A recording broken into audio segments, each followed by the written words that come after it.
বিভিন্ন সাংস্কৃতিক সংগঠন শাহবাগীদের একটা বড় অংশ সরাসরি পৃষ্ঠপোষকতায় আওয়ামী লীগ বাংলাদেশে ফ্যাসিবাদতন্ত্র কায়েম করেছিল।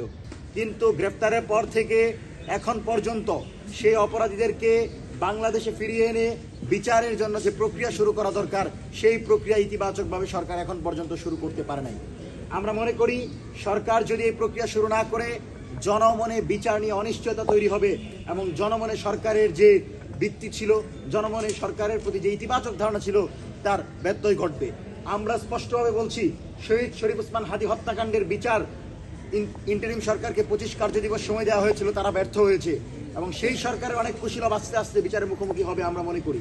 তো এই সরকারের ভিতর যেন এই ধরনের কেউ না থাকে, এই ধরনের কোনো পদক্ষেপ না নেওয়া হয়, সেজন্য ফয়সাল এবং তার সহযোগী সহ যাদেরকে গ্রেপ্তার করা হয়েছে তাদেরকে যেন দ্রুত সময়ের ভিতর বাংলাদেশে হস্তান্তর করা হয়।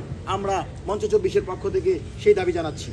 সম্মানিত সাংবাদিক বন্ধুগণ, আপনারা জানেন যে এই ফয়সাল গ্রেপ্তার হওয়ার পর তাকে যখন মিডিয়ার সামনে নিয়ে আসা হলো, সে বলছে, তাকে জিজ্ঞেস করা হলো যে এই হত্যাকাণ্ডের সাথে তুমি জড়িত কিনা, সে বললো আমি জড়িত না, এখানে জামাত বিএনপির ষড়যন্ত্র থাকতে পারে।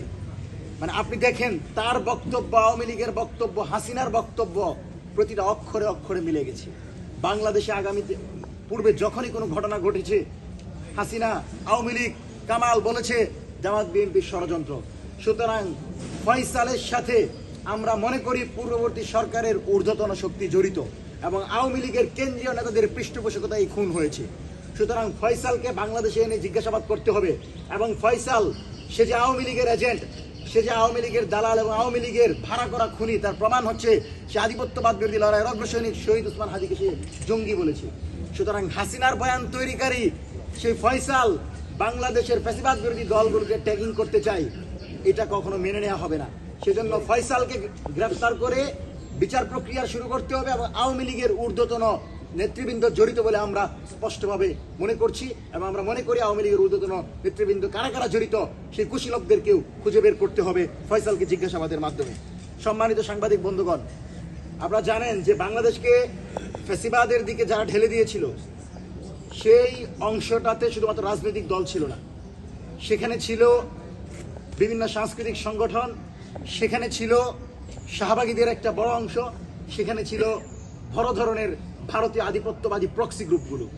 সেই প্রক্সি গ্রুপগুলোর সরাসরি পৃষ্ঠপোষকতায় আওয়ামী লীগ বাংলাদেশে ফ্যাসিবাদতন্ত্র কায়েম করেছিল এবং সামরিক বাহিনী থেকে শুরু করে প্রত্যেকটি বাহিনীকে দলীয়করণ করে ভারতের প্রেসক্রিপশনে বাংলাদেশের সামরিক বাহিনীকে কুণ্ঠাসা করে রাখা হয়েছিল। তাদেরকে সক্রিয়ভাবে বাংলাদেশের জনগণের জন্য কাজ করতে দেওয়া হয় নাই। সেই কুশীলব ১/১১ কুশীলব মাসুদকে গ্রেফতার করা হয়েছে, ডিজিএফআই এর সাবেক পরিচালককে গ্রেফতার করা হয়েছে। আমরা মনে করি তারেক রহমানের সরকার এই যাত্রা যে শুরু করেছে, গুম খুনের বিচার, মানবতা বিরোধী অপরাধের বিচার যদি শেষ করতে পারে তবেই তিনি সফলভাবে বাংলাদেশের জনগণের কাছে শহীদ প্রেসিডেন্ট জিয়াউর রহমানের মতো গ্রহণযোগ্যতা পাবেন।